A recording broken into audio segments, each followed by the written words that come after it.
saya akan memilih kalimat fikih. Baiklah, anak-anakku sekalian, sebelum kita mulai pelajaran, marilah kita sama-sama membaca doa sebelum belajar. Bismillahirrahmanirrahim. Rabbi zidni ilman warzuqni fahman.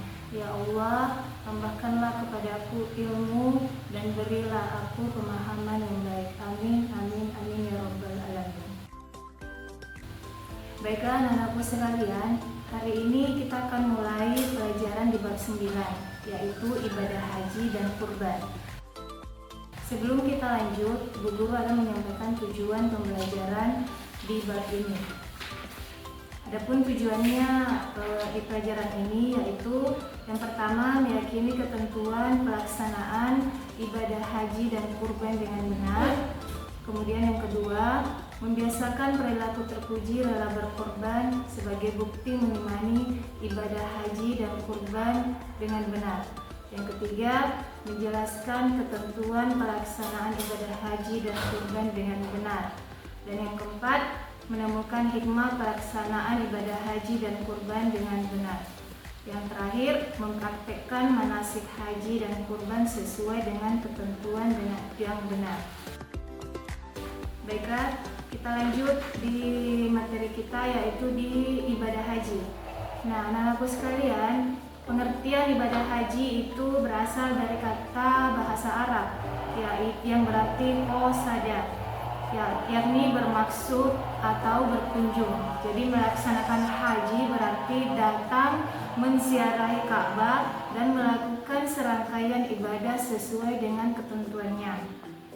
Nah, kewajiban haji bagi seorang muslim adalah sekali seumur hidupnya. Kewajiban ibadah haji ini mulai disyariatkan pada tahun keempat Hijriah. Selanjutnya yang perlu dipahami dan diketahui dalam materi kita ini, yang pertama adalah syarat wajib haji. Adapun syarat wajib haji, apabila salah satu syarat tersebut tidak terpenuhi, maka seseorang belum wajib untuk menunaikan ibadah haji. Jadi syaratnya yang pertama adalah Islam. Orang yang ingin berhaji haruslah seorang muslim. Jika ada orang non-muslim ingin berhaji, maka hajinya tidak diterima sebelum ia masuk Islam. Yang kedua adalah balik. Balik artinya sudah dewasa. Orang yang sudah dewasa mampu membedakan mana yang baik dan mana yang buruk. Kemudian anak yang belum balik tidak diwajibkan melaksanakan ibadah haji. Yang ketiga, berakal. Orang yang tidak berakal atau orang gila tidak terkena kewajiban haji, karena ibadah haji harus dilaksanakan dengan kesadaran penuh. Yang keempat, bisa atau mampu. Mampu di sini diartikan mampu secara fisik dan keuangan, karena berangkat haji membutuhkan biaya yang besar. Uang yang didapatkan pun bukan dari hasil berhutang. Selanjutnya ada rukun haji. Rukun haji itu merupakan serangkaian kegiatan yang harus dilakukan dalam melaksanakan ibadah haji. Apabila salah satu rukun haji tidak dikerjakan, maka hajinya tidak sah. Yang mana saja termasuk rukun haji di sini, yaitu yang pertama ada ihram. Ihram itu berniat mengerjakan ibadah haji dengan cara memakai pakaian ihram di miqat. Ihram adalah amalan haji yang pertama. Ihram ini merupakan tanda kita mensucikan dan membersihkan diri dari dosa. Nah, pakaian ihram itu menggambarkan persamaan. Tidak ada lagi perbedaan suku, ras, dan bangsa. Kemudian rukun haji yang kedua adalah wukuf di Arafah. Wukuf itu artinya berdiam diri untuk memperbanyak berzikir dan berdoa di padang Arafah pada tanggal 9 Zulhijjah sampai terbit fajar. Nah, tempat manusia muhasabah diri, memikirkan tentang tujuan penciptaannya di muka bumi. Yang ketiga ada tawaf ifadah. Tawaf ifadah yaitu mengelilingi Ka'bah sebanyak 7 kali. Awalnya dimulai dari Hajar Aswad dengan Ka'bah berada di sebelah kiri dan berjalan kaki bagi yang mampu.